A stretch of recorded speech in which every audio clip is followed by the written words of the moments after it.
On a random day, monsters began to appear all over the planet. Amidst widespread panic, people fled from a monster holding a car, calling for help and trying to escape. Cities were destroyed, and along with the monsters, a mysterious structure emerged from nowhere. A news helicopter hovered over the area, the reporter stating that the structure had not shown any activity and that the military was keeping a close watch on it. This structure, resembling a mountain with several windows, appeared alongside the monsters, leaving people anxious about the chain of supernatural phenomena occurring. The mountain that emerged in the city center seemed more like a tower, with entrances and exits on all sides, and its interior glowed with a purple light. This was the first clash between the tutorial tower and humanity. The tower periodically summoned humans from around the world, forcibly pulling them inside without any parameter requirements such as age or gender. Inside, they were compelled to complete it, forming groups of adventurers. However, the tower was so challenging that only 20% of participants survived. Those who did survive returned stronger and with special abilities, becoming humanity's only hope in the fight against the monsters. 12 years after the tower's first completion, two-tongued frog monsters were attacked by a purple ray that sliced them in half.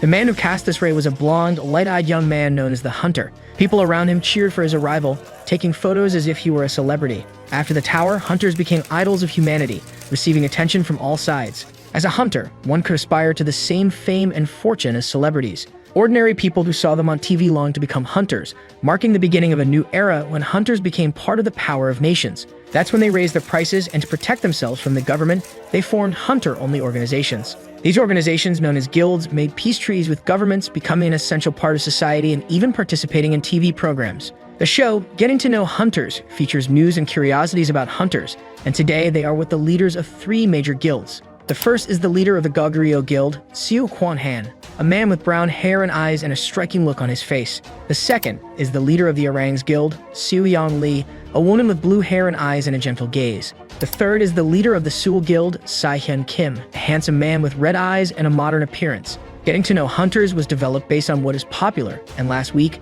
thanks to public support, a viewership rate of 35.7% made it the most popular program. The host asked the participants about an advanced player living in the tutorial. The guild masters are startled, but she continues to inquire if they know who this advanced player is. Kwon-han says that if there are recent reports about him, it seems he has not died and is leading a good life. Yeon-lee says there is no one who does not know who that person is. He was the first player sent to the tower with them, someone who has been trapped inside the tower for 12 years. Hyun Kim says it's more like a curse. He can't leave like the other players, endlessly returning to the first floor of the tower, having to start over again. The reporter is impressed with a hunter who has completed the tower repeatedly, commenting that hunters only leave the tower after training all basic skills to the limit, and a man who has completed it repeatedly for 12 years must have become a very powerful hunter. There are rumors that he could complete from the 1st to the 100th floor in one day.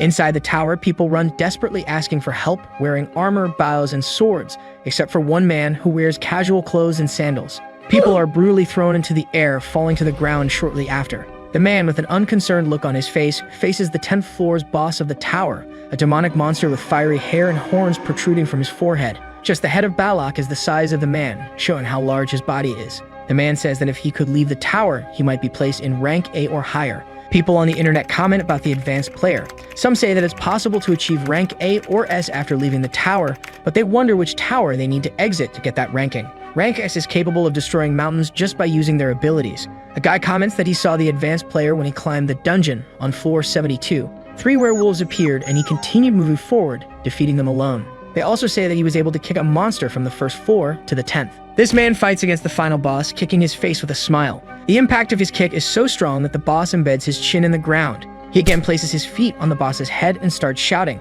asking who is the boss there. The man with a wicked smile on his face says, worth 10 points. He's the guy worth 12. The subjugation of the boss ends with the last attack being from the sandal. He looks at the boss on the ground disappearing and says he will have to start all over again. In the last 12 years, the time needed to complete the tower has decreased. There are several towers in the world, but all of them have the same theme. Because of this, every time new groups of hunters completed it, easier ways to complete it were spread, allowing people to get better equipment and better strategies to fight the monsters, all of which was passed on to the entire planet. So much so that there are even records of who conquers the tutorial tower the fastest, but the tower is not that easy. An explosion hit several hunters at once. Even though they had refined knowledge of how to conquer the tower, only a few individuals were successful in the conquest. A young man lying on the ground looks fearfully at the monster he is facing.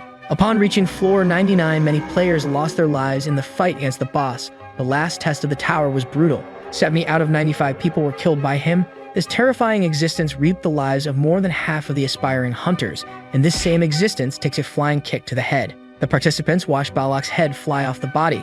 The man who did that lands on the ground, with this being 1349 completions of the tower. He stands face to face with a purple portal with roots around it and sighs. Blinking his eyes open, he is greeted with the message, "Welcome to the tutorial tower, heading for completion number 1350. The man begins to laugh over and over until he falls to the ground. In his vast empty hall, he yells, cursing the tower and pleading to go home. He lies on the floor, still sighing, and opens the status window.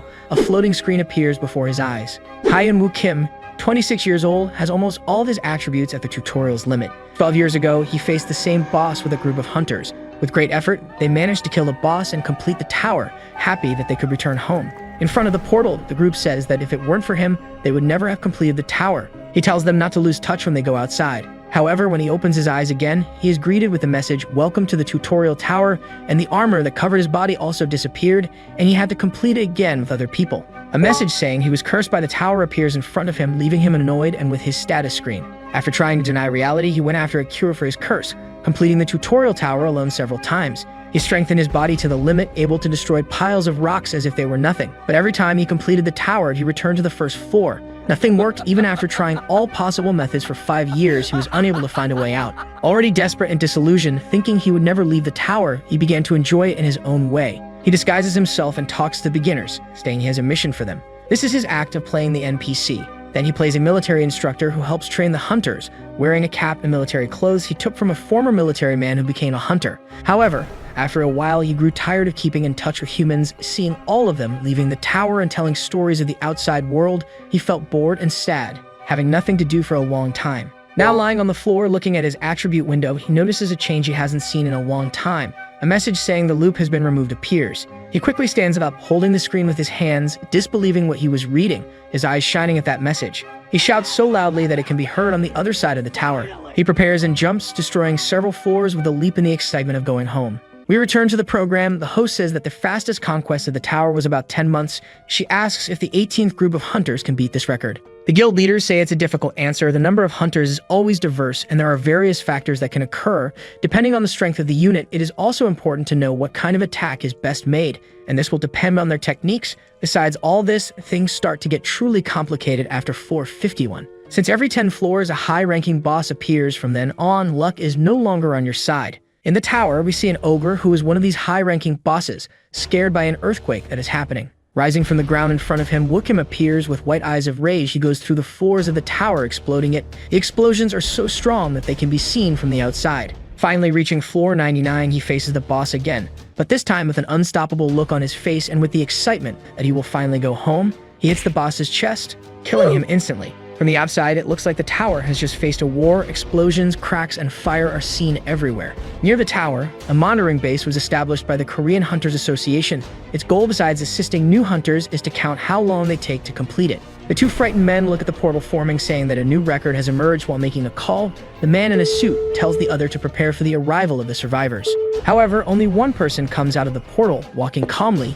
Wookim faces the outside world. Seeing countless buildings on all sides, the only thing he can do is laugh. The man from earlier arrives, congratulating him for successfully leaving the tutorial. The protagonist, astonished by the world around him, looks at the man, asking if he really managed to get out of the tower, and with tearful eyes, he screams with happiness. The man looks for his name on the list but cannot find it among the participants of the 18th group. Going through all the old groups, he arrives at the first tutorial group and finds his name. The man is shocked, looking at him while saying that he is the advanced player Woo Kim, who is still jumping with happiness for having left, does not even hear what he says. The first to be summoned in the tower officially escaped after 12 years. A week later, a crowd of people gather to enter a building. The reporter from Getting to Know Hunters is at the Tutorial Center of Korea, where the hunters of the 18th group will have their first ranking evaluation. The 18th is a special case for having reduced the time of the world record for completing the tower. They attract the attention of the entire world. The reporter says that there is also another rumor circulating, the fact that the advanced player has finally left the tower. In the VIP waiting area of the tutorial tower, the guild leaders gather. The woman asks if he really left, and the other replies that there is only one person with the name Wookum who entered in 2006. She thinks he must be with the same appearance as when they first met, since in the tower appetite, sleep, everything disappears, even aging. The other guild leader wonders what kind of monster he has become after so much time there. Then the ranking evaluation begins. The novice hunters gather using basic equipment given by them, except for one person who is eating Doritos in the back of the room. The protagonist, who ate all the Doritos on the shelves, catches the attention of all the hunters there. He asks why they are using that equipment, and the man replies that they were distributed during the morning and are necessary so that they do not fail the evaluation test. He did not even see the equipment arriving because he was sleeping. The evaluation begins and everyone there gets serious. A door opens and they are sent out. The brightness of the door is so intense that it makes the protagonist squint, wondering what will happen this time. We are introduced to the ranking evaluation labyrinth, a massive metallic building where a group of people gather at the door. A man in a suit welcomes them. David, an A-rank hunter, will oversee the exam. He says that the exam is being watched by the entire world at this moment, and the hunters, using protective gear and their respective weapons, prepare somewhat nervously. Seeing this, David says they don't need to be so nervous since this is like a walk in the park compared to the tutorial. As David speaks, the protagonist yawns in the back, bored with the situation. David uses his phone to present the first test. With just one click, he causes a huge sound and a slight tremor, explaining that there are various complicated situations they will go through as hunters, and this will be one of them. Behind him, several scattered pieces of concrete move simultaneously, forming a labyrinth. This labyrinth is full of traps. He previously said it would be a walk in the park, but in reality, they will need all their abilities to complete it. The countdown for the test begins, and the hunters get ready. As they all advance into the labyrinth, David is pleased that the new hunters are disciplined and thinks they will bring good results. As he reminisces about the times when he was a beginner, the protagonist comes to talk to him, asking if he just needs to get to the other side. David looks him up and down, wondering who this man is. He wonders if he is a novice and doesn't understand why he isn't wearing the provided equipment. Seeing the protagonist so relaxed, he wonders if he is taking the exam seriously. Face to face, he asks if the protagonist thinks the exam is trivial, and the protagonist tells him to lecture the noisy crowd running around. David gets angry with Woo Kim's arrogance, who is impressed with David's courage to confront him. Woo Kim proposes a bet. If he can finish in less than 20 seconds, David will have to pay him $100,000. He seems hesitant to accept the bet, his ego bruised when the protagonist asks if he is scared, raising the bet to $1 million. Before he finishes speaking, the protagonist runs to the labyrinth and touches one of its walls. He is impressed by how much a hunter can earn and thinks that being a hunter is actually a very good job. Seeing him prepare a punch on the wall, David wonders what he's going to do, and the guild leaders watching the broadcast are also curious about the situation. He hits the wall with such force that the solid, massive wall seems to turn into water. The impact is so great that it shines, causing a chain of destruction in all the walls behind it. He turns to David and says the exit is on the other side. He creative force exit, winning the bet, and people are astonished by the insanity shown, not even knowing how they will measure the ranking of this thing. The guild masters who fought with him in the past wonder if he has always been this way, and like a happy child who won a candy, he bounces out saying he won $1 million. But when he sees the damage he caused, he wonders if they will charge him to pay for the damage. On the eve of the decisive exam for the hunters, the editorial office of Live Hunter magazine buzzes with speculation about the enigmatic veteran player. Information is scarce as he is a figure from the past. And there is a newcomer, Kang-Yun Lee, who perhaps deserves more attention than the veteran. Lee, an expert traditional martial arts fighter, is the focus of the journalists who prepare a piece about him while questioning the existence of the veteran player.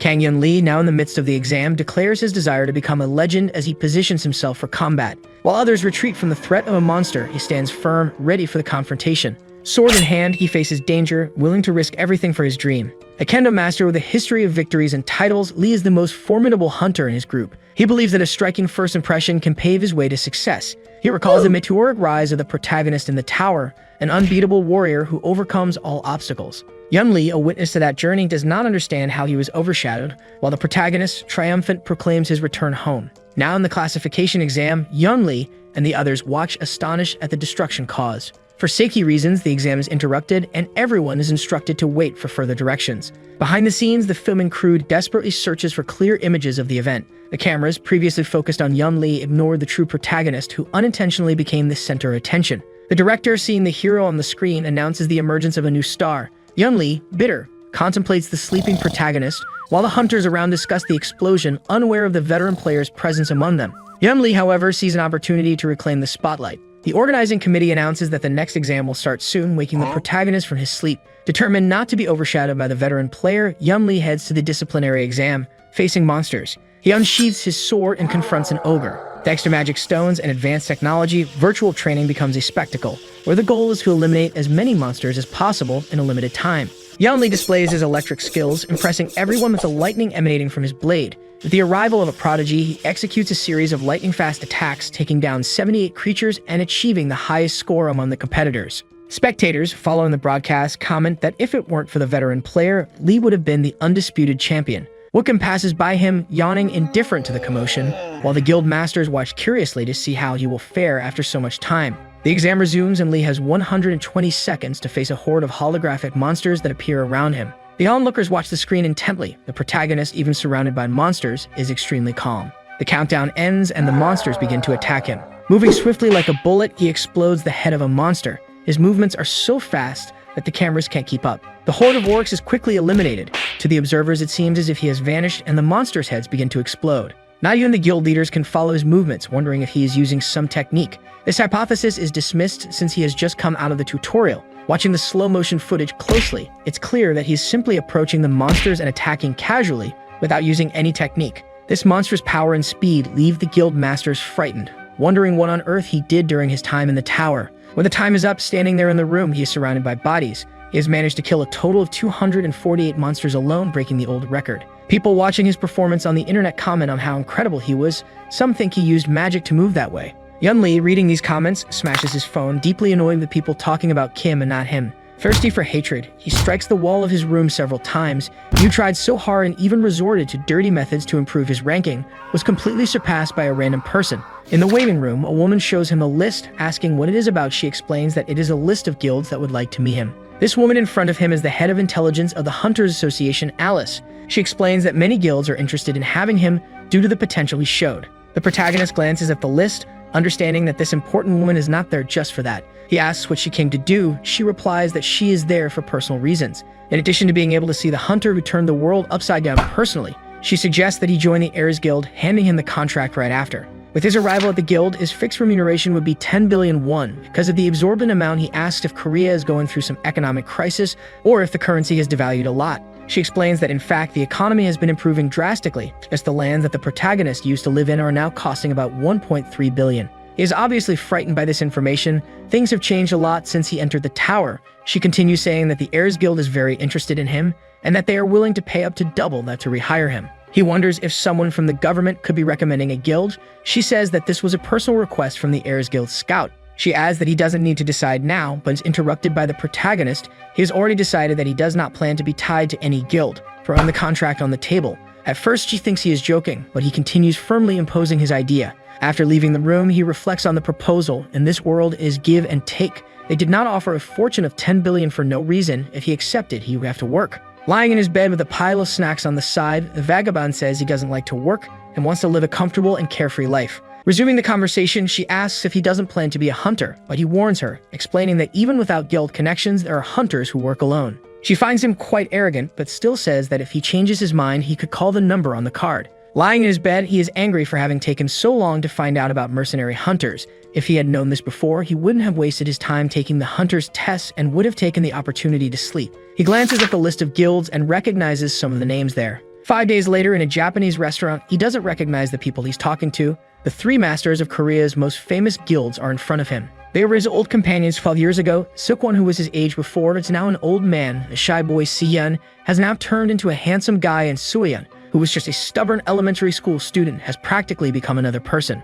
He recalls how Si-yeon used to hide behind him, leaving him quite embarrassed. He also talks about the time Soo-yeon wet herself when she saw the Banksy on the 14th floor being threatened with death right there. He's happy to meet his friends again and enjoys his sushi, wondering how he managed to live 12 years without it. They remember the day they captured the Triton, and he kept humming saying he wanted to eat sushi. He even cut its tail off to make sashimi. It's clear that he's always been a lunatic in that tower. His friends, recalling his past, say it has become a habit to hear stories about him inside the tower. Curious, Kim asks about some of these stories, finding out that he's practically a celebrity, and that the things done in the tower are mentioned on TV to this day, leaving him a little worried. The ideas he had to kill boredom are now on TV. He wonders which ones are there, since he did a lot of things. Many of the things he did there were embarrassing. Once he completed the dungeon naked, another time he completed it doing a goblin cosplay. They say the most famous stories are of a time when he defeated a boss while dancing and the day he defeats all the monsters using only his feet from the 1st to the 10th floor. He is relieved that the most compromising stories remain there. While eating his sushi, he explains that these were things he felt like doing at the time.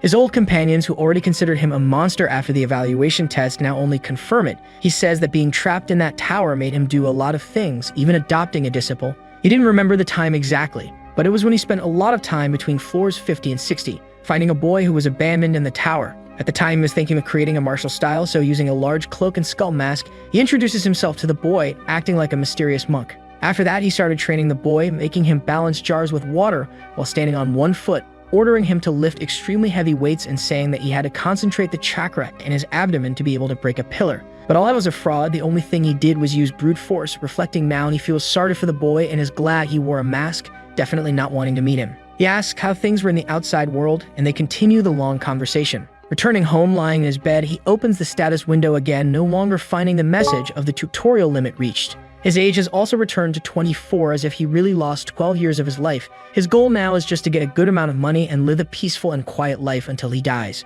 But even though many messages have disappeared, one continued, the one that says the infinite cycle has been removed. Opening the message, he discovers a quest, ordering him to kill 3 bosses from these respective dungeons. At the same time, he is called from outside his room. Opening the door, the doorman says that some people from the Heirs Guild have come to visit him. The protagonist said he is not interested, but the doorman insists. Seeing that they won't stop until it's made extremely clear that he doesn't want to join, he follows the guard to where the recruiter is waiting. There, sitting on the sofa, a man in a suit, the guard behind him waits. Kim is direct to the point, saying that he made it extremely clear that he didn't want to join a guild. The man introduces himself as Bayon Lokang, the human resources manager of the Heirs Guild. He asks if the protagonist can really make progress as a hunter without a guild, saying that there will be no unnecessary suffering when joining Ares. Kim understands his intentions, asking if they really went to his house to threaten him. The security guard gets angry with Kim's impudence, but is stopped by Bayon, who advises him not to do anything foolish. Kim says he knows their guild well, saying they are a bunch of scum who have monopolized half of Korea's dungeons. During his conversation with his former colleagues, he discovered that to enter a dungeon, he needs a permission ticket. The Heirs Guild has monopolized 66% of all the country's dungeons, from the A-rank dungeons, which are perfect for farming, to the D-rank dungeons, which are good for guiding beginners. Deep down, they leave others with only 2 options: pay their expensive ticket or join the guild. The security guard punches the table, trying to frighten Kim, and again suggests that he think better about the proposal, since they can end his life if he doesn't accept. The security guard throws the table at the wall. This man is an A-rank hunter. He asks if the MC has a chance against him. With a smile on his face, he continues to provoke them, sitting carelessly on the sofa. Kim stands up and takes off his sandal, saying he's going to teach them good manners. The angry security guard charges at him, but with a slap in the face with the sandal, he throws him against the wall. The other looks frightened at his friend, while the protagonist calmly walks up to him. Before going up to him, Bayon thinks that he does have good potential, but he's just a big fish in a small aquarium. The security guard, who trained directly with the Heirs Guild, was prepared to bring him to his knees, or at least that was the plan. Now buried in the wall, he is completely unconscious, and his superior is confused by the situation. He wonders how Kim is so strong even without using magic, while the protagonist approaches, asking if he knows what he hates the most. The man cornered against the wall is in despair as the protagonist continues speaking. The thing he hates the most is when people try to threaten him. With a malicious smile on his face, he strikes Bayon. Later that night, Kim is at a friend's house talking about the incident, saying that maybe he overreacted and that the guys from Heirs are relentless in their revenge. But the protagonist is not afraid of them at all. Siyin continues explaining that no one messes with them because they tend to hold grudges, making threats, preventing joining guilds, and silencing them within dungeons. He says what the protagonist did was kind of brutal and offers him to join the guild, which is refused. The protagonist now has a plan in mind and asks if he has heard of the Edoron laboratory. He was curious during those 12 years, why was he the only one who couldn't escape the tower? His questions were full of anger and resentment. Who was the bastard who did this? Why was he in prison for 12 years? He thinks that if he can unravel these secrets, he will find a responsible party. They make them suffer as he suffered. The Edoron laboratory is a C-rank dungeon. His boss is a half-cyborg mad scientist who loves experimenting on others. It is known to be a good place for beginners to get stronger. Siyin is not sure if they will allow his entry, as this dungeon is also owned by the Heirs Guild. Indignant, Kim asks if there isn't a law to prevent monopoly, but Siyin explains that the government doesn't have time to deal with hunters' problems. He adds that the reason they can kill people in dungeons without being caught is that the police can't investigate there, categorizing them as accidental deaths. The protagonist decides to invade the place, but Siyin immediately contradicts him, saying they watch the place 24 hours a day. He decides to confront them head-on, again being reprimanded, as doing so will make the guild become his enemy. Remembering what he did to the last 2 people from the guild, he says it's a bit late to think about that. At the Heirs Guild headquarters, they are discussing their expansion to China, Russia, and Japan. Pleased with the progress of their expansion, Seon-hyuk is an S-rank hunter and director of the Korean branch of the guild. He says that the time needed to expand to other countries doesn't matter, as long as they have always been ahead of the competition. Comparing it to when you're running away from a dungeon boss where you don't need to be faster than him, just faster than the guy next to you. One of his employees comes to deliver the level analysis of Hyun Kim's status. Analyzing the footage of his movements in the tutorial, they use a machine that accurately measures people's status. Seeing his status, he is impressed as they are bizarrely strong. He asks if they managed to recruit him, finding out that they didn't. He says the guild is better off without him. Recruiting a guy like the protagonist would be a huge benefit to the guild. With his skills, he could make incredible progress in labyrinths and dungeons, but he might not be satisfied and go after his position as director. He tells them to forget about recruiting him and to teach him a lesson. As he was leaving the room, he is approached by a red-haired man with tied hair. This man says they are having problems at the Adoron laboratory. In the Qianbo Mountains, a young girl asks the dungeon guards to let her into hunt. They say that to be able to enter, she needs a ticket, and if she needs to hunt so much, it's better to go to the labyrinth, which is free. He approaches the girl, who seems to be an archer. She asks to let her pass just this once, and looking closely at the girl, he says he might change his mind if she gives him her number. Seeing this scene, the protagonist approaches. The man says there is no bathroom there, and if he needs to shit, it's better to go in the woods. The MC retorts, saying he needs to enter the dungeon. The man thinks it's some kind of joke, as it's a really dangerous place. Kim continues to approach. The security guard says that if he doesn't leave now, he's going to get beaten up.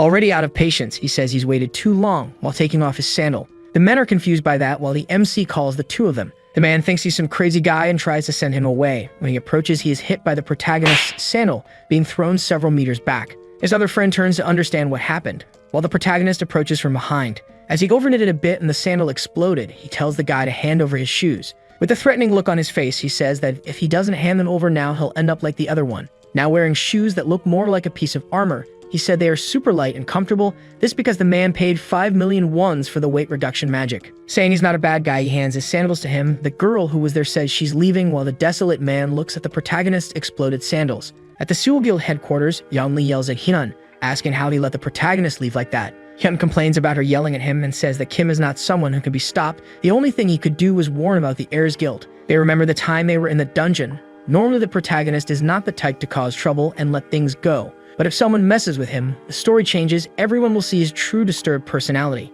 Kim is shown taking a look at his new shoes, while his companions say they shouldn't worry so much about him. After discussing the Heirs Guild, he inquired about his status, even leaving Young startled to hear it. Inside the dungeon, Adoran is looking for new test subjects to continue his examination. A group of adventurers is hidden, observing him. They wonder what to do, as the Heirs Guild doesn't care about the boss since he doesn't generate much profit. Since they are already there, they recommend that they should take him down, but the young lady of the group questions if they could do that with their skill levels. They did some research before entering the dungeon, discovering that the boss has high defense but low attack. If they can tire him out enough, they will be able to defeat him. Determined, they prepare to face the boss, but end up seeing a man walking up to him. The group wonders who that guy is who's face to face with the boss. 12 years ago, his teammates found out what Kim went through as a child in an orphanage. He was told not to cause trouble and try not to show that he had no parents. After his parents died, his cousin put him in an orphanage and stole his inheritance, perhaps having lost his faith in humanity. Even though he is usually fine, if someone tries to control or pressure him, he will not be able to hold back his wicked grudge. The giant half-cyborg monster wonders what to experiment with first while making sparks with his blades. The protagonist tells him to stop, but he continues laughing at the situation, wondering why he should stop. With just one kick, he destroys the boss's body, leaving everyone shocked by that. Looking at his status window again, now one of the missions is complete, the next one being in the forest village. The group of adventurers recognizes him. He is the #1 topic in the hunter community, the advanced player. In the basement of the Heirs Guild, the lackey of the guild boss is talking to Chinon Mayang, the guild's management chief, showing him the protagonist's evaluation, leaving him impressed that someone who just came out of the tutorial has 2 B rank attributes. Mayang says he is practically a monster and asks if they want him to take care of this guy. They already know that the protagonist invaded one of their dungeons and comments that it must have been humiliating for the director. If the protagonist is really that strong, maybe he won't be able to just teach him a lesson, having to kill him, but he will do his best to be discreet since his boss is busy with things in China. Things are quite complicated, as 2 years ago, when the Pado Guild was formed, it practically monopolized half of China's dungeons.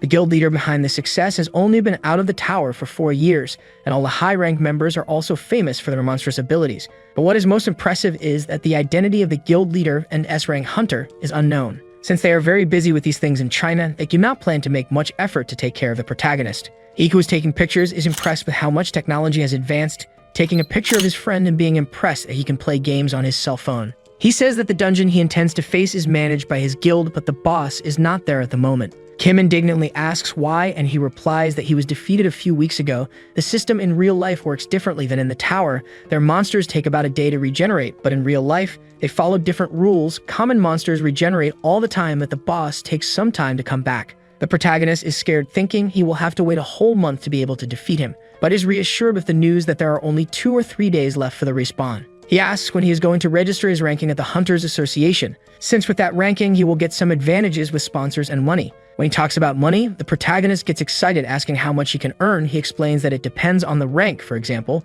B ranks can earn up to 1.3 million, while higher ranks can earn much more. He himself earns 7 million wons. The next day, Hyonu goes to the Hunters Association with Si-hyun. The man at the reception asks if he is there to register, asking the protagonist's name. As soon as he finds out that he is the guy who escaped after 12 years, he remembers that Vitter was looking for him. Finding him quite arrogant for a rookie, he hopes his score will be at most B rank. He hands a box to the protagonist, the Eye of Truth. It will measure his status grade and show it in the hologram next to him. When Hyun holds the box and the hologram appears, the man looks shocked at the status shown there. He screams, saying it doesn't make sense for him to have those statuses, and again we see news of Hyonu spreading. People on the internet comment that except for magic, all his statuses are a rank, and that there is no one like that in the world. Returning by car, Hyonu is impressed with how quickly the news spreads on the internet. Si-hyun says it's inevitable since besides his monstrous statuses, he also caused a commotion inside the Heirs Guild's dungeon. Si-hyun warns that the Heirs Guild has probably already gathered enough information about him, and that after today's warning they won't stand still about it, while telling the protagonist to be careful he is playing on his cell phone. He starts laughing, showing his cell phone. He says that on the game's loading screen there's a hunter making a ridiculous pose full of cheap effects. Si-hyun, with a serious look on his face, says that's him, leaving an awkward atmosphere in the car. He asks if Si-hyun doesn't have anything to do, since the other guild masters are always busy and he seems to always have free time. He said he is as busy as they are and just took a day off to help him, but the protagonist doesn't believe much in that talk. Returning to the basement of the Heirs Guild, two there are impressed with the protagonist's strength. Mayang says they don't need to worry, since he called Chinanbing the hunter who is about to become S rank in China. Already in the forest village, Hyonu and Si-hyun are waiting for the boss to regenerate. As they go deeper into the forest, a man a few meters away watches them with a smile on his face. The protagonist asks who the guy walking with them is. Si-hyun explains that he's an assistant to gather materials. The protagonist doesn't quite understand what materials these are, but Si-hyun explains that the materials dropped by the boss could be sold for 20 or 35 million wons.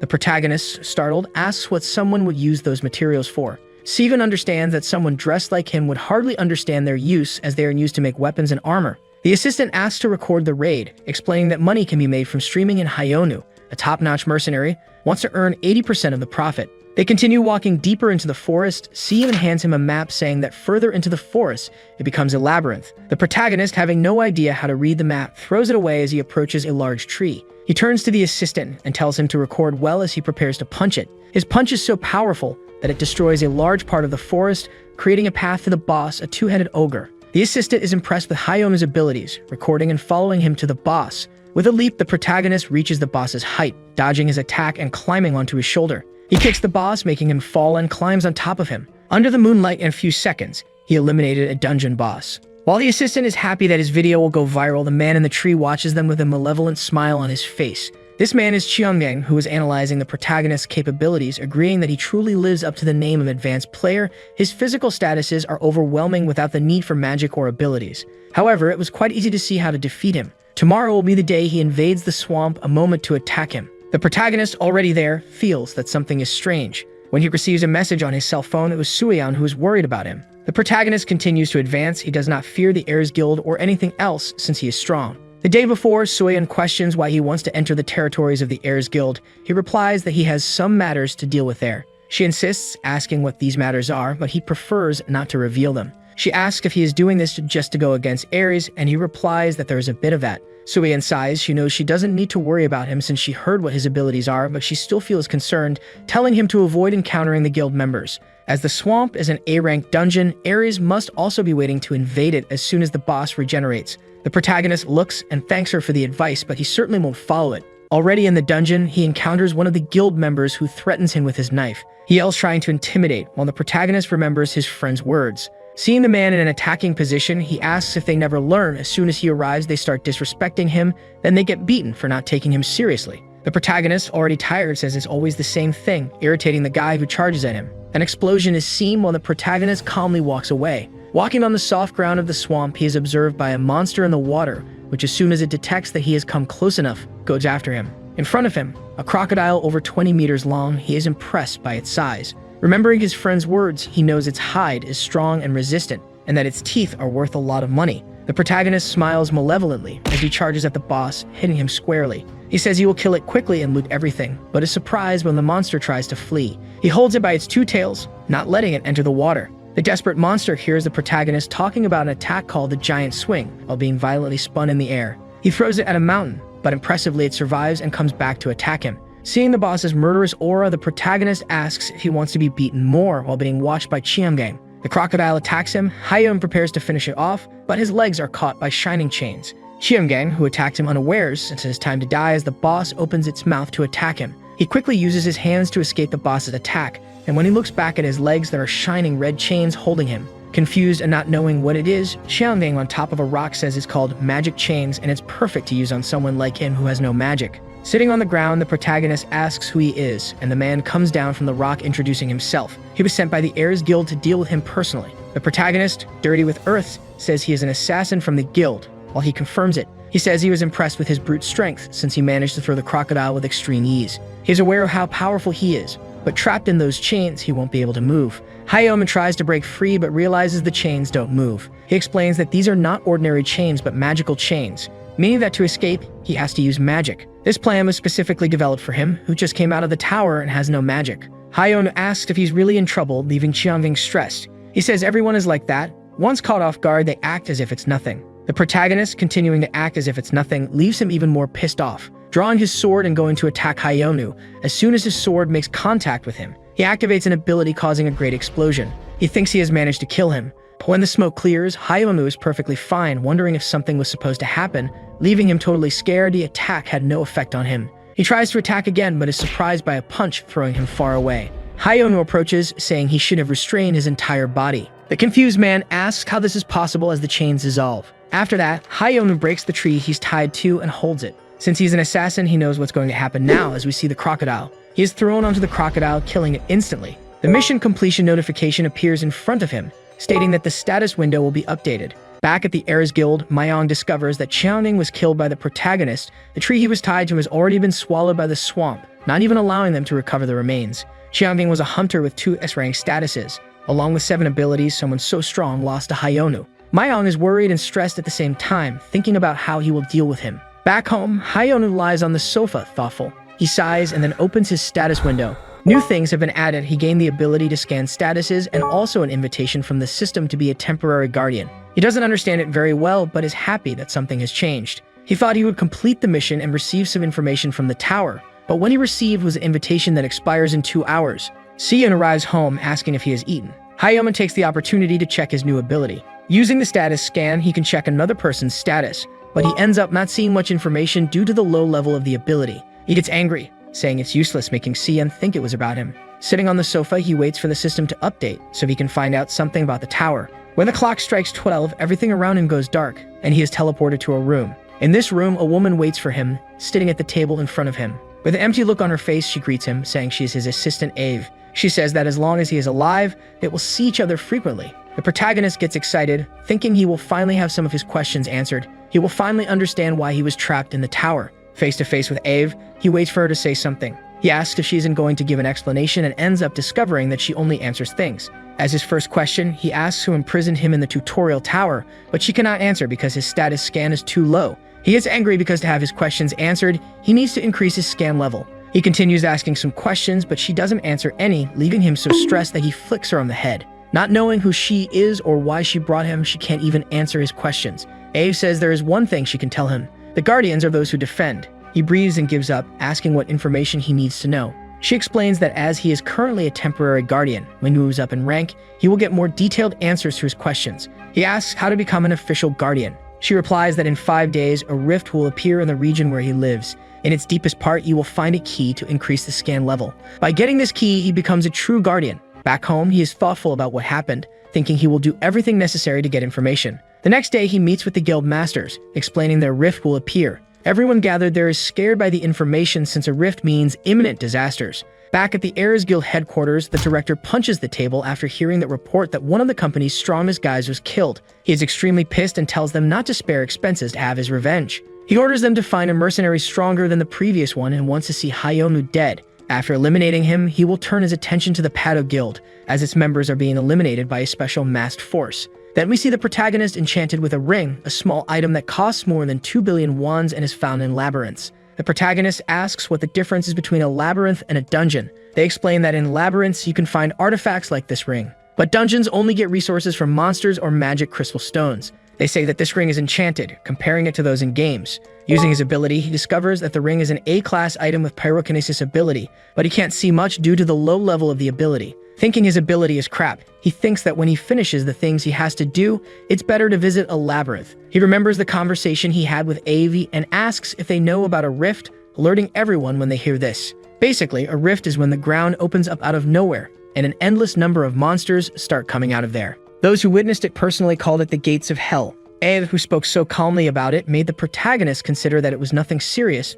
pissing him off with that. He asks what would happen if a rift opened in Korea. Everyone becomes thoughtful, as they would probably be able to stop a low-ranking rift, but it would turn the entire area into a wasteland. Some guilds would try to combat the rift, while the Heirs Guild would likely send a team of nobodies and claim they helped defend against the rift. The protagonist looks at the meat on his plate and tells them to eat plenty and rest well for the coming days, leaving them somewhat confused. A few days later at the airport, some people notice a small earthquake happening. The earthquake intensifies and the ground begins to crack. A red rift slowly starts to open, growing to a huge size. Meanwhile, in a distant castle, a hooded man approaches a huge circular table, saying that the 9th class has awakened. The man seated at that table asks if it has been fully awakened. He explains that not yet, but it will fully awaken soon. The timing couldn't be better. This man with a demonic appearance looks at Hayonu, waiting to see what he is capable of. Back at the airport, people are on the ground, frightened by the earthquake. Some manage to stand, but others simply fall to their knees. A news helicopter flying over the area warns people to evacuate due to the appearance of a rift.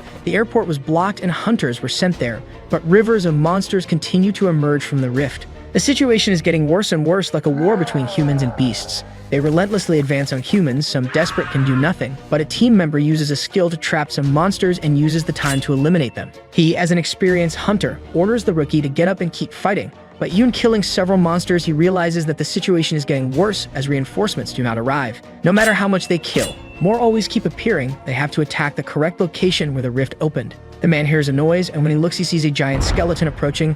This is an A-rank monster, making people lose hope. But the skeleton is about to attack. The man orders everyone to run while trying to protect the attack. But even defending himself, the impact is so great that it throws him far away, stopping in a car. The skeleton approaches, face to face with him, ready to deliver the final blow, but at the last second, it is stopped by Hayonu. With his hands in his pockets, he kicks its head, breaking it. The people that recognize him, the casual black clothes he wears, immediately identify him. The advanced player from the news is in front of them. Seeing the damage he caused to the skeleton, he opens the status window, realizing he needs to go deeper into the airport to find the key. People approach, impressed that he knocked down a skeleton with one blow, but because of the momentary distraction, they are attacked by the order of monsters. Seeing this scene, Hayonu thinks he can lend a hand until help arrives. He takes the staff that the giant skeleton used, jumping and spinning a few times in the air, then throws the staff at the pile of monsters that were there, killing several of them. People look at that destruction and feel hope that they can be saved with him.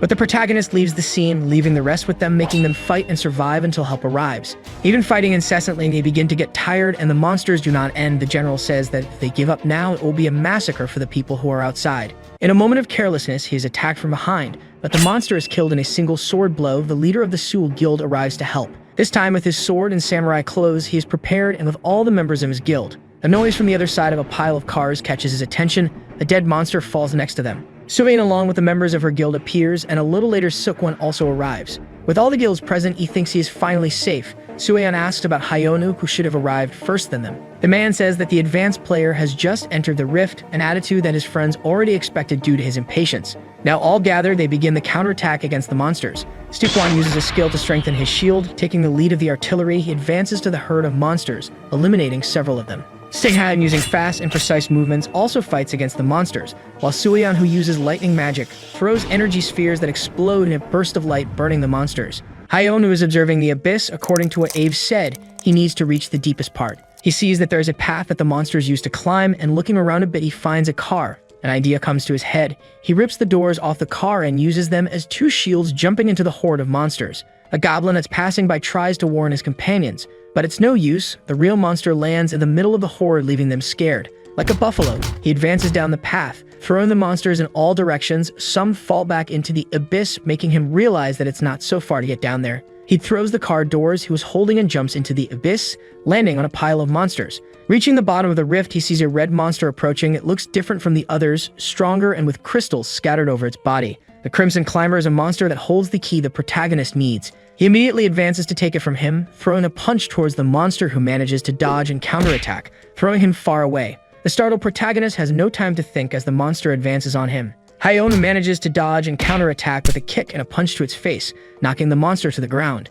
It says some things while pointing at the protagonist, who doesn't understand and continues to go after it. The monster manages to stop his punch with one hand, attacking right after, and in this battle, the protagonist is clearly struggling to face the enemy. Noticing a cut on his belly, he wonders if he should use that ability, standing up and saying that the monster is now in trouble. Without understanding, the protagonist begins to prepare a fighting stance like a true martial artist. Back when Hayonu was still trapped in the tower, he remembers that in martial arts stories, people escape their trials after achieving enlightenment through spiritual training. He knew this was just movie nonsense, but he continued training as his hope of achieving enlightenment and leaving the tower was stronger. At first, he just imitated martial arts he saw on TV, but it was a waste of time since his punches did nothing against the monsters. He thought it was all a waste, but at one point, he managed to decapitate a monster with just one punch. The status he gained from clearing the tower hundreds of times turned something fake into reality. He tried to forget those days as they were very embarrassing. While preparing, the monster attacks him. Even seeing a punch coming, he remains calm and uses a technique called Emperor's Fury,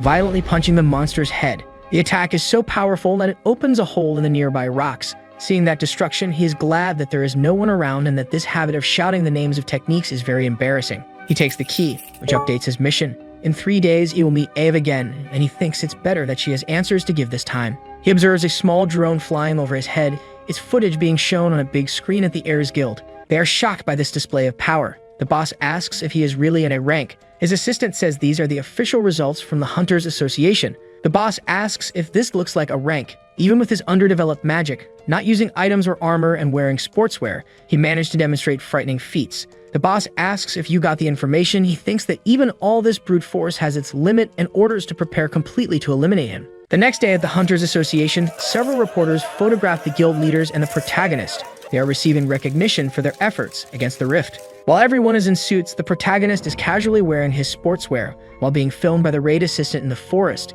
He is quite pleased that many people are watching his live stream. Comments keep coming up when the protagonist is awarded.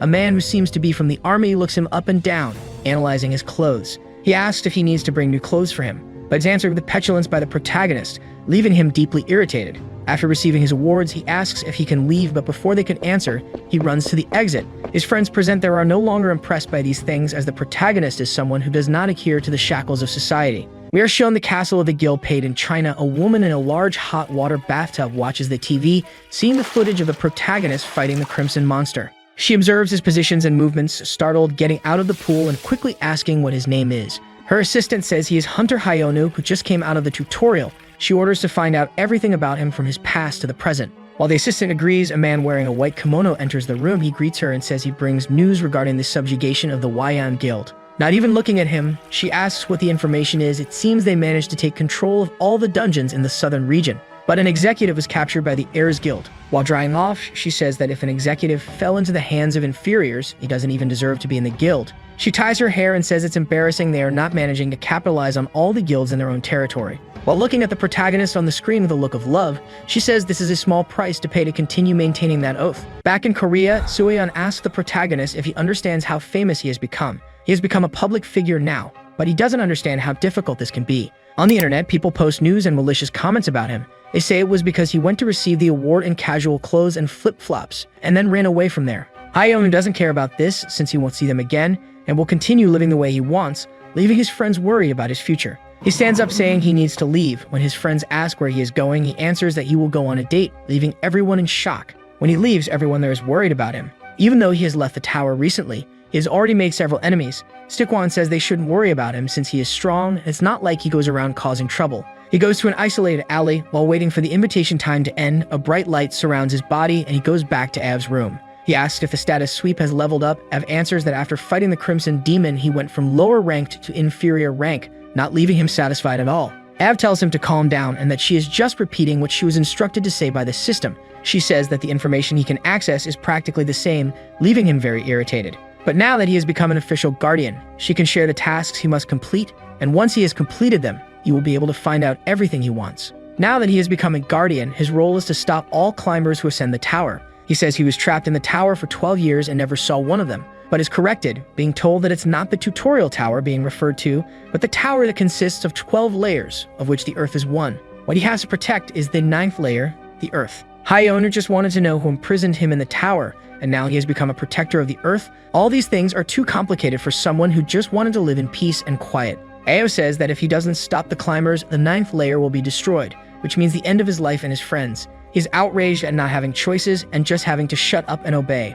Av tries to ease the situation by saying it's not quite like that, making the protagonist even angrier because she can't give a good reason. Ave, who has the prestigious title of administrator of the new system, is being too soft on him. She calls his name, changing her tone of voice to a serious one. However, the protagonist responds even more seriously, making Ave realize that this approach won't work. She changes her tone, explaining that the fact that they chose him to be a guardian was for his own good. She also says there will be rewards, which will increase as he kills more climbers. Hyonu now speaks in a calm and serene tone of voice. He asks at what level of scan he needs to be to know who were the creators of the tower and locked him inside.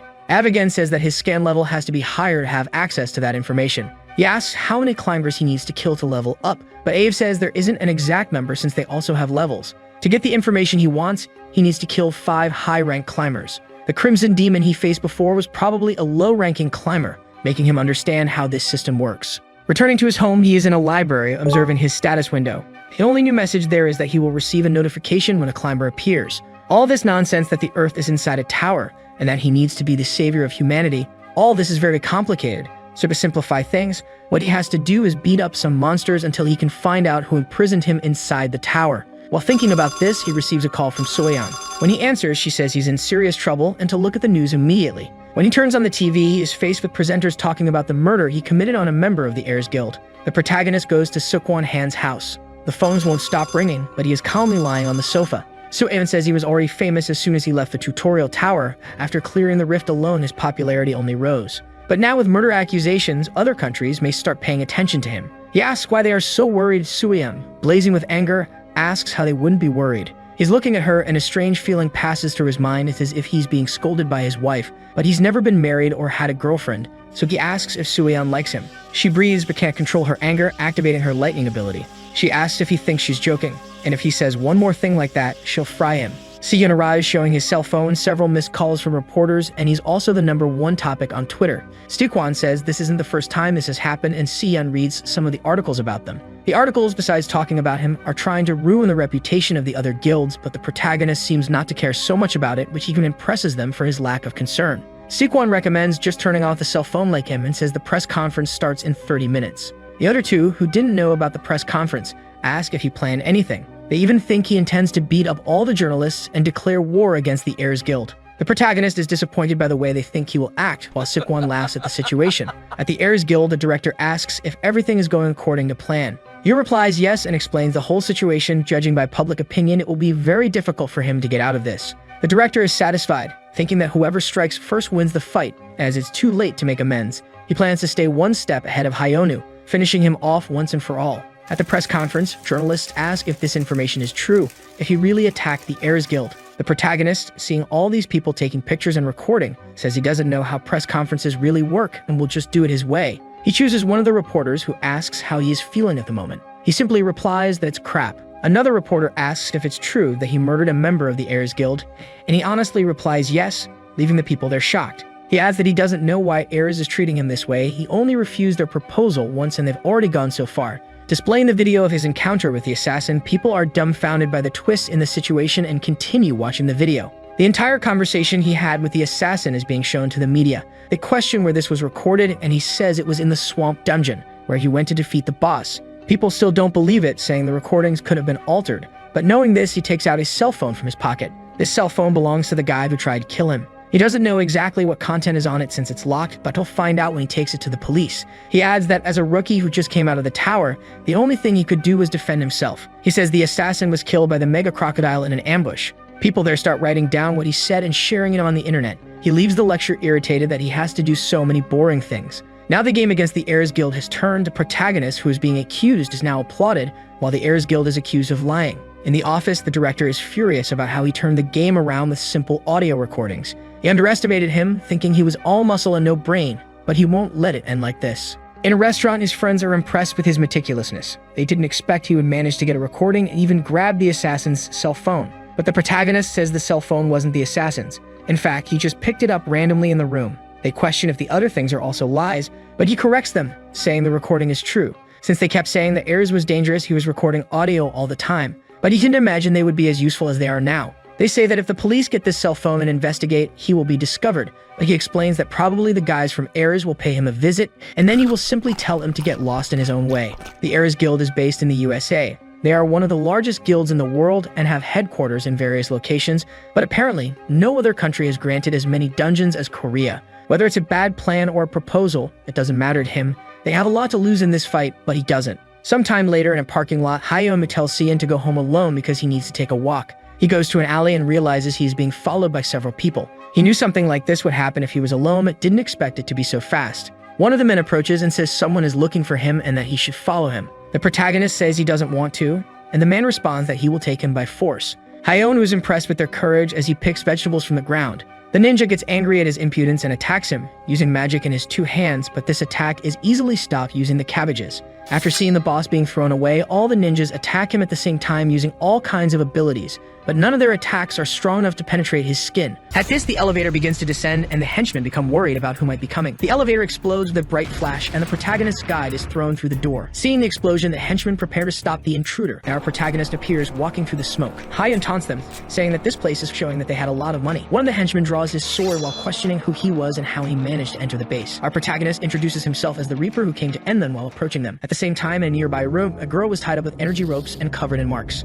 Seon questions if she wouldn't like to start talking since her guild had abandoned her. The girl simply looks at him seriously without saying anything while Seon tells her to stop resisting. He mentions that she can share the guild's internal information to be freed. Even so, she continues to just observe him without changing her expression or saying anything. This irritates Seon, who orders his henchmen to take her for another session. But one of the henchmen mentions that she might not survive their tactics, asking if he was sure about this. Seon ignores the warning, saying that even though he doesn't believe she will say anything, they must do everything to force her to talk. He accepts the order and approaches the girl to take her away. At that moment, a loud noise comes from behind the door, followed by a bright explosion. This impresses Seon, who watches as they hear the protagonist's light footsteps. Hayeon appears, saying he heard they were looking for him. He mocks the hunters, asking if they were done tickling him. Several screams are heard through the dark streets, revealing that the hunters were defeated. The last of the hunters standing is grabbed by the neck by Hayeon as he begs to be released. Our protagonist smiles, saying he seemed like a special guy. He then asks the hunter to guide him to the person who is looking for him. They arrive at a bunker on the outskirts of Gwonju and Gyeonggi-do. 2 guards discuss the guild's effort to build that place, and that it was all done with dirty money. But his companion explains that only they would accept hunters like them and asks if he didn't find it funny.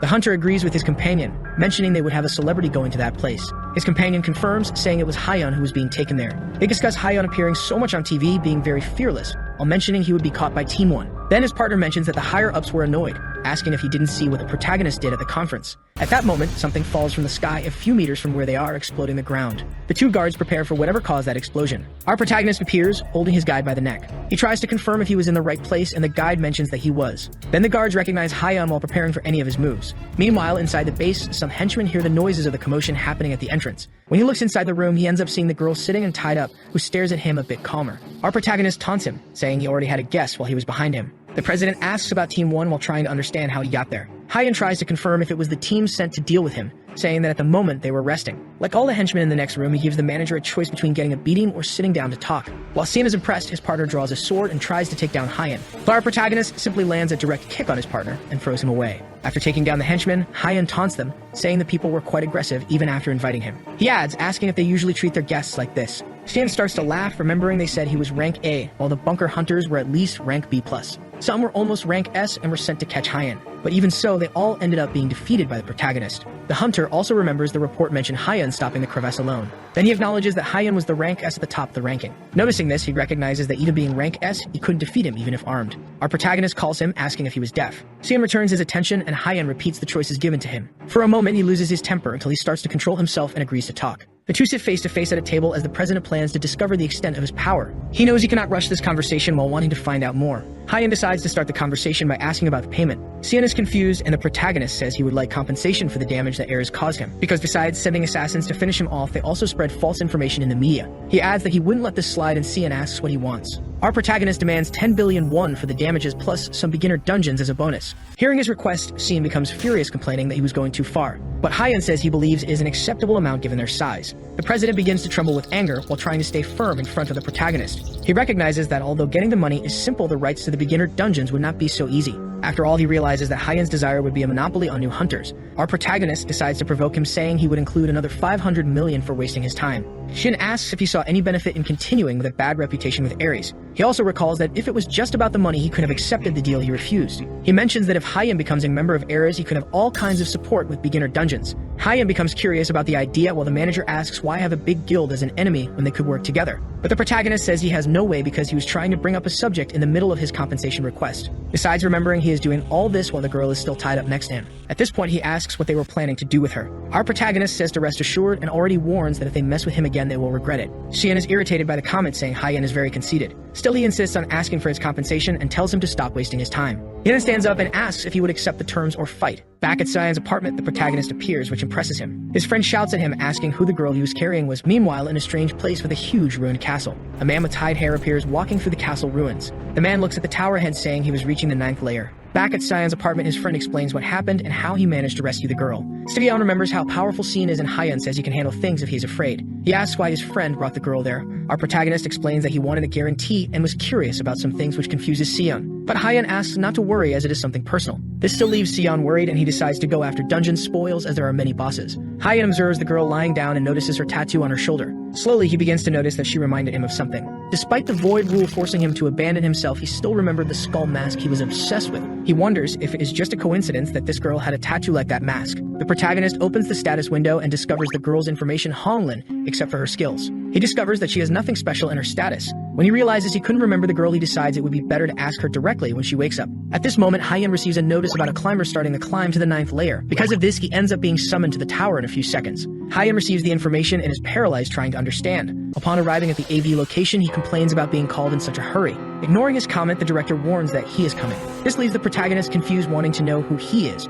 She explains it would be the next climber with a more worried tone. Our protagonist asks what kind of person he is and when he should appear. The director opens her alert window and starts to speak the information. But at that moment, Hyen punches her head, complaining that she wouldn't say anything if not for the alert window. AV reminds him that it is not her fault as his status authority is very low, as she had mentioned many times. Hyen complains that the notification is useless, asking why he was called there. She explains that she has a favorite ask him, which leaves the protagonist confused. The director explains that this climber would be different from the others and the guardian would need to prepare in advance. Our protagonist questions what he needs to do, and the director explains that he needs to awaken his mana as soon as possible or he will be in danger. This excites Hyen, imagining that he is of a high level, and AV says that just awakening mana would be useless if he were. Because if he were of such a high level, it could mean the total destruction of the world. She says the protagonist would not be able to handle this crisis without magic. Hyen asks if she is not sure where it will happen and if it could become a crevasse. The director explains that crevices may or may not happen, so she did not know the possibilities. All she knows is that a climber depends on his skills and achievements. With this, Hyen understands that an intermediate level climber would be arriving, and the problem would be the lack of information. He gets irritated with the situation and raises his fist, which worries AV, asking him to stop hitting her head. AV says that he was raised very poorly, asking if his parents didn't teach him not to hit a cute girl like her. But Hyen explains that his parents died when he was very young in a car accident, so he doesn't know them well. Then AV stands up to apologize to him for saying that. Our protagonist reassures her, saying that he doesn't care much about it and doesn't need an apology. Upon hearing this response from him, AV recognizes that Hyen is truly a kind person. Back at the guild base, the protagonist complains if there is not something wrong with their method, believing it to be a fraud. He recalls being told that he would feel the mana flow very quickly. Sueon asks him to be careful and not erase the magic circle, because it costs 5 billion won. Hyen complains that it would be nice if he could do it on his own, but Sueon explains that she has never heard of a hunter awakening mana without the help of a mage. She also says that her help is necessary to concentrate his mana, and it would be the only way to release his mana. Our protagonist asks if using a mana potion wouldn't solve it, and his partner begins to lose patience. At that moment, the protagonist's friend arrives, asking what they were doing, because it was the 4th day of training and it showed no progress, which irritates Hyen, thinking that he wanted to provoke him. Styan explains that he was there to deliver a message to him. He asks if Hyen created a guild because they received guild creation documents, which impresses him.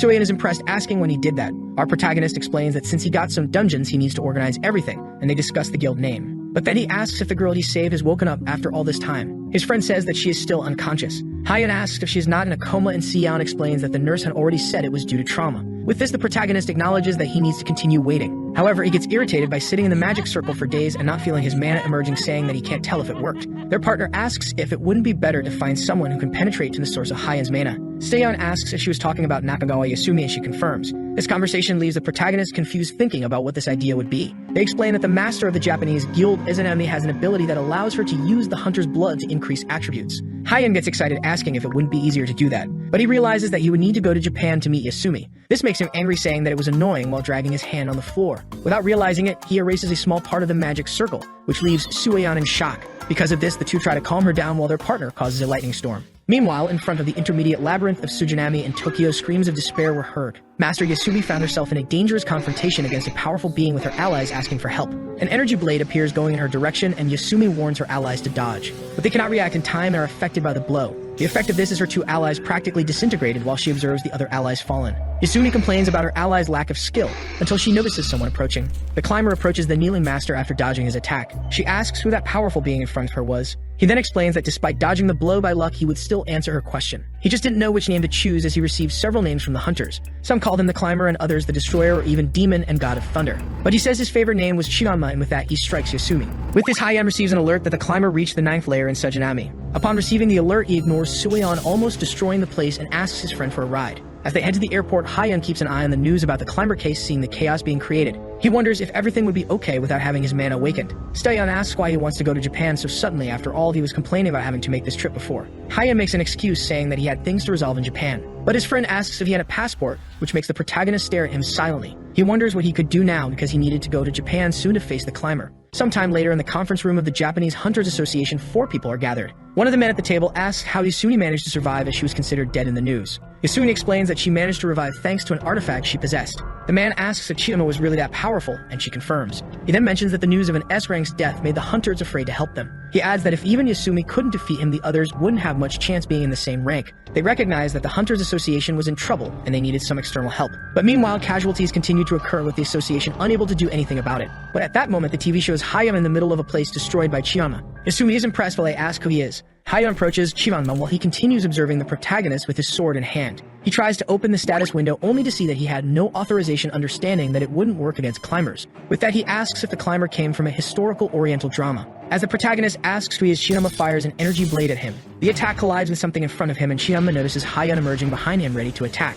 Chiyama manages to defend against the blow with his sheath. Hayama tells him not to swing his sword out of nowhere, asking him to answer his question. With that, Chiyama acknowledges that he managed to dodge his blow, saying he will answer his question, introducing himself. With that, he fires another energy blade, which Hayama narrowly dodges. Looking back, he notices the explosion caused by the attack. Our protagonist recognizes that despite him being fast, he could still handle that speed. He recognized that the blow might seem simple at first, but the reality is that the blow is a series of cuts released together to completely slice his target. Recognizing this, Hayama understands that he needs to prevent him from using his sword, taking advantage in close combat. At that moment, Hayama lands a punch against the climber, managing to destroy his sheath, and this time hitting him full on. His blow hurls Chiyama against the wall, and the protagonist charges at his enemy to make sure he doesn't have space to retaliate. Chiyama gives a slight smile, finding Hayama interesting. With that, he evokes his mana, which pushes Hayama away. As he gets up, Chiyama asks who Hayama was, because he was the most powerful he has faced in these years. Everyone is impressed with the mana he displays while walking towards the protagonist. The protagonist's friend asks if the crevasse emerged 2 hours ago. Yasumi explains that this is why they were waiting for help, while wondering if it was a good idea to let him go. Then Sigyan recalls that his friend just ran off after getting off the plane without saying anything. He wonders why he was so keen to go, thinking that maybe Hayama can predict where and when the crevasse will happen.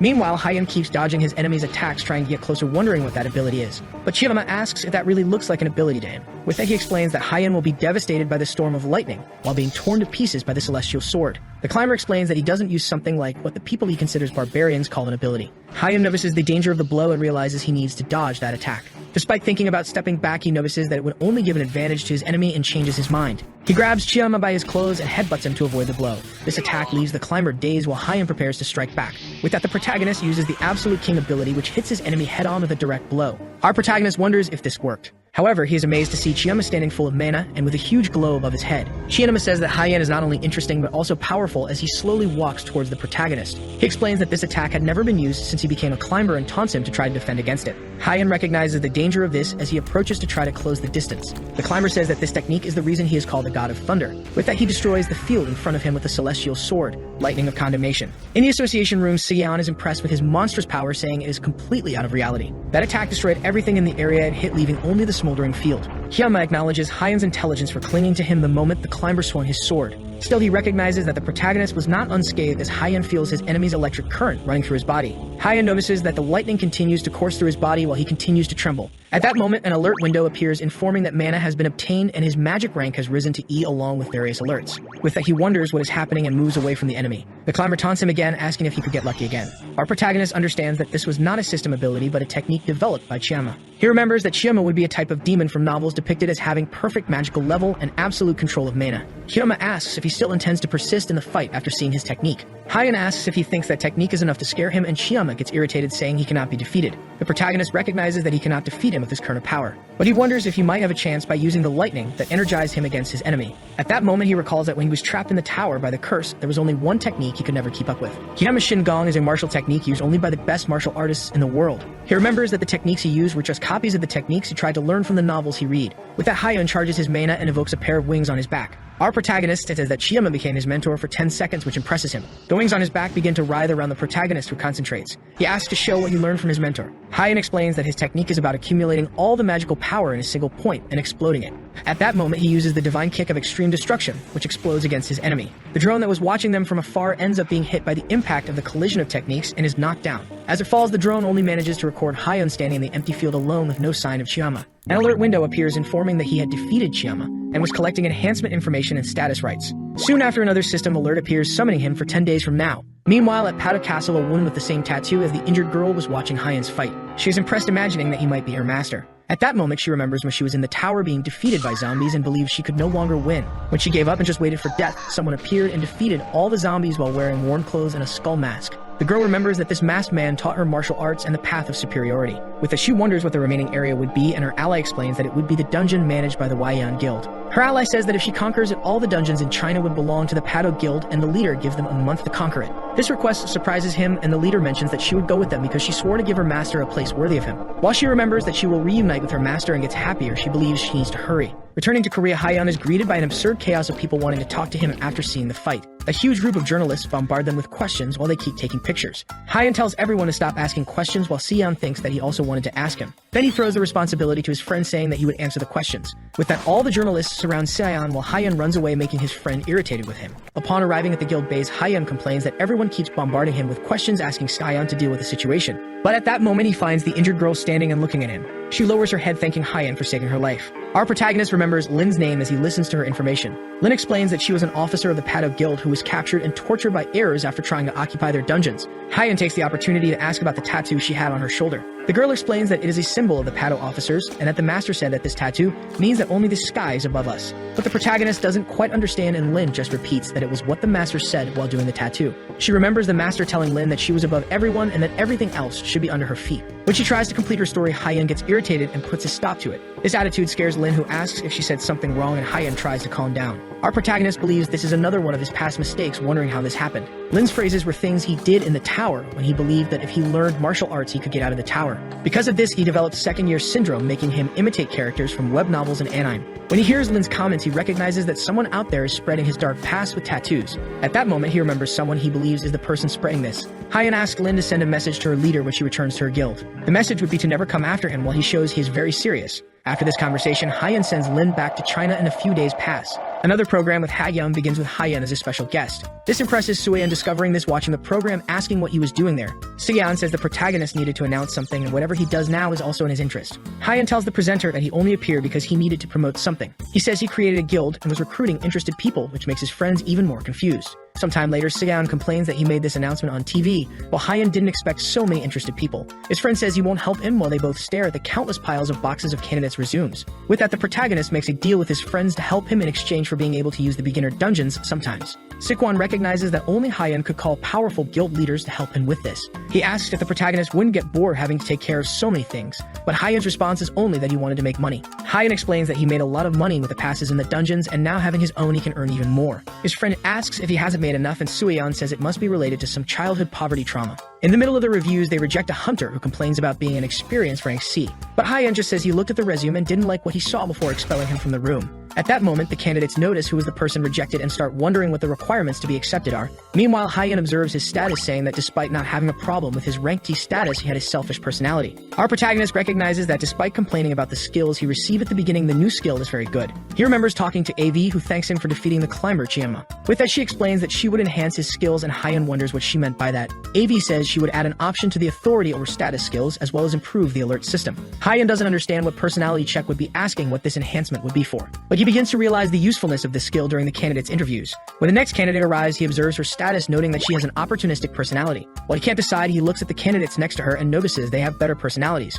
One is friendly and the other has a sense of self-sacrifice, making him excited. With that, he accepts the 3 into the guild, which makes them happy. Our protagonist believes that everything will work out as long as they fulfill their roles efficiently. Since Hyeon gets lazy, he decides to finish the interviews, which makes his friend ask what kind of recruitment lasts an hour and a half. He explains that he chose members who wouldn't rob him at the first opportunity, and that was enough. Seon asks if he chose them after checking their attributes, and Hyeon mentions that they don't need to be that good since he is the one who will fight. But he asks why no S-rank appeared in these interviews. His friend explains that S-rank people are so rare that there are only 5,000 in the whole world, and the protagonist asks about his position. His friend says he's in position 163, while Sukwon is in 175 and Soyeon is in 161, which impresses Hyeon. However, he warns that reaching the top 200 makes a person famous, causing them to try to take each other's positions. At this moment, Hyeon recognizes his friend's level and remembers seeing a graph of S-rank hunters with crossed-out names and asks why. Seon explains that the crossed-out names are hunters who died. Our protagonist asks how so many are dying, and his friend explains that they are trying to get an artifact to achieve ST+ grade. It turns out that hunters can only increase their attributes up to 3 grades above what they achieved when they finish the tower.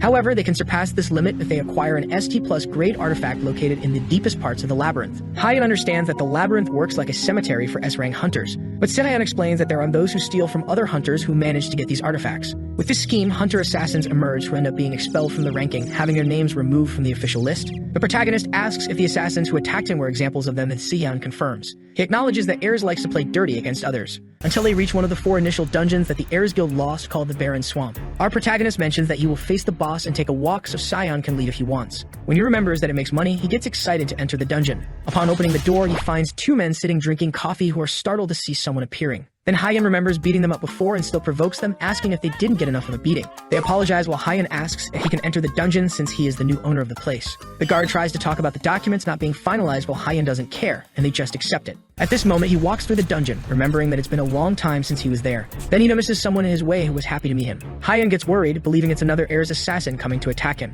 Although he mentions he was sent by Heirs, the guy says he is not part of the guild. A group of people gather behind him while he asks if he has heard of the hunter-assassin group called Pandemonium. This group is remembered for causing despair to everyone who recognizes their name. Pandemonium is made up of hunters who are in the top 100 of the S-rank. As long as they receive a good reward, the members guarantee the completion of the requests, making them considered legends in the community. Rumors say that if you become their target, it's guaranteed you won't survive. But Hyeon doesn't care about that and questions the former number 52 Anya Circular, saying that she is an experienced mage. Anya points her staff at him, asking how he doesn't know her even being a hunter. Then Hyeon just tells her not to think so highly of herself, which makes her irritated with the protagonist. She starts casting a spell while explaining that it was thanks to her debuffs that their other targets were killed. The mage uses a magic restriction circle against Hyeon. With that, several magical bands surround the protagonist to trap him inside the circle. Hyeon asks if she can make magic circles, and Anya gets annoyed because he doesn't seem to notice the danger he's in. But the protagonist admits that he knows what's happening and is only asking because he wants to know if he should kill everyone or not. This comment from Hyeon makes Anya freeze in fear. At that moment, everyone attacks the protagonist to finish him off quickly. Meanwhile, in the underground city of the Waiyan Guild, an attack happened that caused several victims. A hunter named Lee tries to stay on his feet, while someone says they had higher expectations. A girl in Chinese clothes approaches him slowly, saying she was disappointed, remembering that it was supposed to be the key point of the guild. With that, Lee says that although he's finished, his leaders are about to arrive, questioning if she could defeat them alone. The girl shows some interest in what he says and makes him believe there's an opening. At that moment, Lee tries to hit the girl, who dodges without any problem. Lee is impressed, and the girl says that although he's not worthy of her technique, she didn't want to delay meeting her master. Then she uses her extreme sovereign force technique that throws Lee far away. While walking through the wreckage of the base, the girl says it was a lovely day, and she remembers the message her envoy brought from her master. The girl recalls that Lin managed to find him first, which made her happy and resentful, believing her master is waiting. She remembers the message and believes that he doesn't want her to go after him until she fulfills her promise. That's why she must take everything as quickly as possible and build a place worthy of him. Back at the Orang Guild in the Gwangjung-gu area, Soyeon is impressed seeing Hyeon bringing the assassin mage, saying he brought someone to fix the circle. He asks if she could do that, and Anya responds fearfully that she can. The girl asks if, in case she succeeds, he would let her live, and Hyeon says he will decide depending on her performance. His friend recognizes Anya, and Hyeon notices that she really was a very famous mage. With this, Soyeon asks how he ended up bringing her, and the protagonist explains what happened in the dungeon. After the explanation, she's impressed to know that he defeated the assassins of Pandemonium. Then she remembers his attributes and notes that he shouldn't be able to beat them. Hyeon just says that his attributes are strange and there's not much he can do. He remembers that it wouldn't help to ask AV because she would probably say his authority is low. Putting attributes aside, Hyeon explains that he just needs to scare her a bit so that she works properly. With this, the protagonist remembers how she begged to survive arrive, offering to use her skills to spare her. The protagonist asks if she could fix it without the staff, and she says she can do it without the help of basic skills.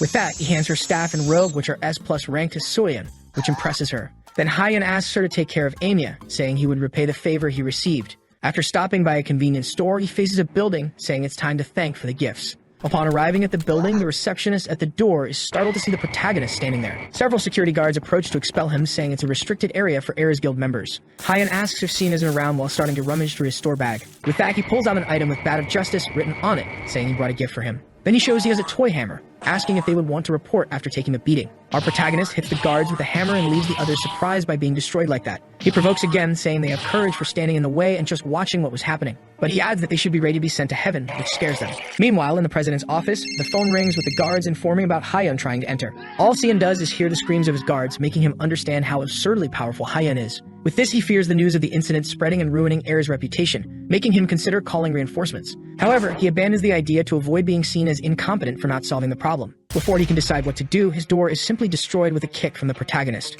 With that, Hyun enters the room with his hammer, saying it has been a while, which worries Seen. Our video ends here. If you like it, leave a like on the video and I'll bring the next part. See you next time. Bye bye.